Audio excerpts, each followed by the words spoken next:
Good morning, HackDuke 2026. This is our project CarbonProxy for the Sustainability Track. Today is March 22, and it also marks World International Water Day. You might not know this, that's why we wanted to build something to commemorate this occasion. As most people know or don't know, whenever you send a request or whenever you send a message through an AI LLM, be it GPT, be it Gemini, be it Claude, there's a data center somewhere that is consuming the waters to cool down the servers to process the request. Every conversation, every one conversation, hundreds of milliliters of waters, millions of users every single day. Imagine the waste or consumption. Be it flat coding, be it just a general query, be it just a simple search, we're using water every time you make a request. That's why we built CarbonProxy. We realize that most of the issue that I'm having is that the prompt is redundant. We're also querying a lot of things over and over again, which kind of results in using more resources over time. That's why we built CarbonProxy, which is a middleware layer that sits between the application and any LLM that you use. It compresses your prompts, remembers what's already been said so you don't have to repeat it, and automatically routes each request to the smallest model that can get the job done. The result, less compute energy, and less water. We aren't asking you to write shorter prompts, we're just asking your AI to do it. And to explain to you how the workings of it, or how it works, I'm going to have Manav do the explaining of the first layer. Hey, I'm Manav, and I'm going to be explaining the layer 1 of our project, which is the compression engine used for token optimization. The insight is simple. People write prompts for people, not for machines. We add politeness, repetition, extra context that models don't need. So a simple prompt like, could you possibly help me write a function that filters and sorts an array, can simply just become write a function to filter and sort an array. Same intent, fewer tokens, less compute, and less carbon footprint generated. So layer 1 is the engine, and this engine combines rule-based cleanup with LLM rewriter to remove all the fluff from the user prompts while preserving the actual meaning of the prompt. It doesn't generate code, it just rewrites the prompt to the most efficient form. And this uses 6 different layers of our compression engine, which uses 6 different token compression techniques to compress the prompts. So let's see how this works. So on the screen, you can see that I have a few prompts and a Copilot session on my right-hand side. So what I'm going to do is I'm going to just paste a prompt in there and ask CarbonProxy VS Code extension. This is the extension. Now I'm going to ask it to optimize this prompt pretty much. As you can see, it's optimizing the prompt. This is again calling our compression engine with 6 different layers of compression techniques you use to compress the tokens into the minimal form. And as you can see, from 85 tokens, it compressed it to only 32 tokens, saving 62% of tokens. And what we can do is we can copy this and say CarbonProxy. So this sends the most optimized form of prompt with least amount of tokens to Copilot. And then Copilot just, so as you can see in this entire prompt and the result, CarbonProxy tells us how many tokens were before the optimization and how many after. And it says what model was selected for this and how much carbon footprint was generated for this.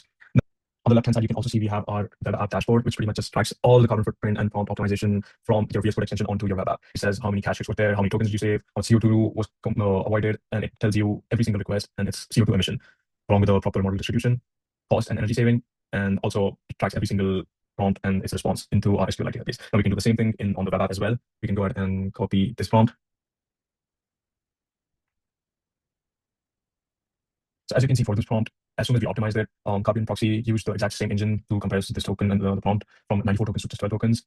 And this is the optimized version of it, which you can see. CarbonProxy isn't about writing better prompts. It's about making better prompts automatically by just asking users to just write in the prompts that they normally usually write.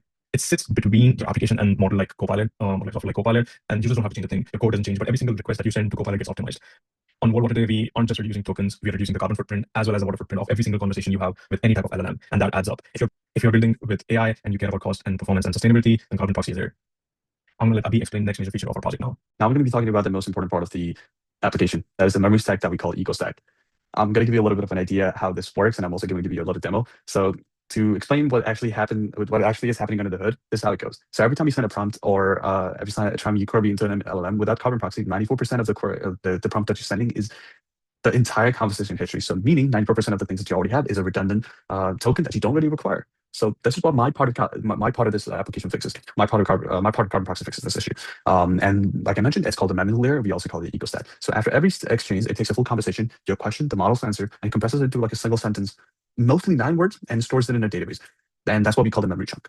And when your next prompt arrives, the memory layer doesn't ask like what has been said. It asks what is relevant to what's being asked right now. That's what it's asking, and uses vector embedding to like score every stored chunk against our new prompt and inject only the one that's matter. So we have a singularity score, and if it's over 0.75, which is 75%, it uses that specific vector embedding in order to make sure that, or in order to ensure that we are using the most relevant part of the conversation.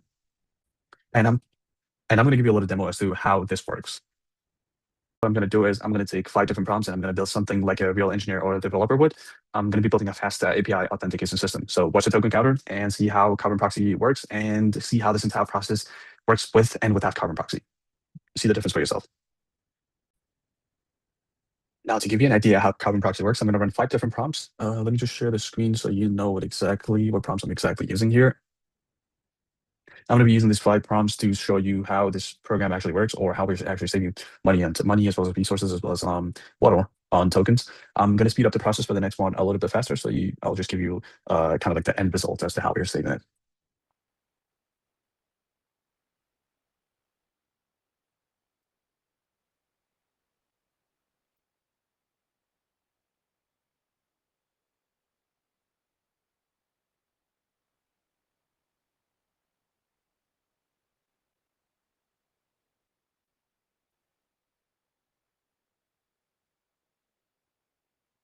Now that we're done with all the 5 processes, I'm going to show you how we're able to exactly drop the number of tokens we use. If you look at the request log, this is our original prompt. I'm building a fast API solution, and then this is the optimized prompt right here.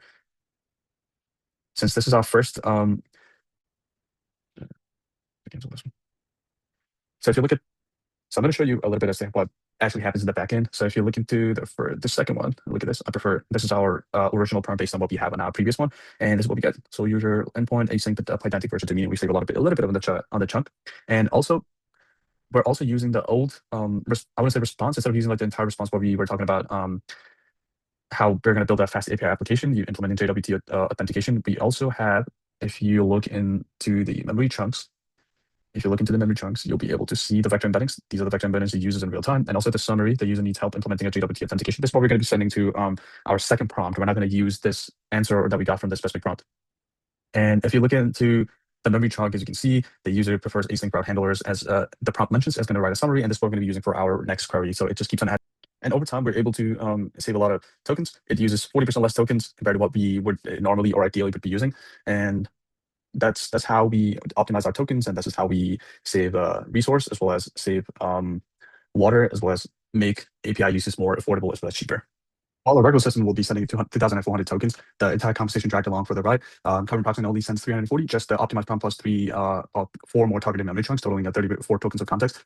It gives us the same answer for the model, with 86% fewer tokens sent. And on 1 watt a day, that's not just a number. Every token you don't send is a compute you don't run. Compute you don't run is water you don't use. So the memory layer just does not make AI smarter, it also makes it lighter. And with that, thank you so much for watching this video. And this is CarbonProxy, and this is our submission for the sustainability track for HackDuke 2026.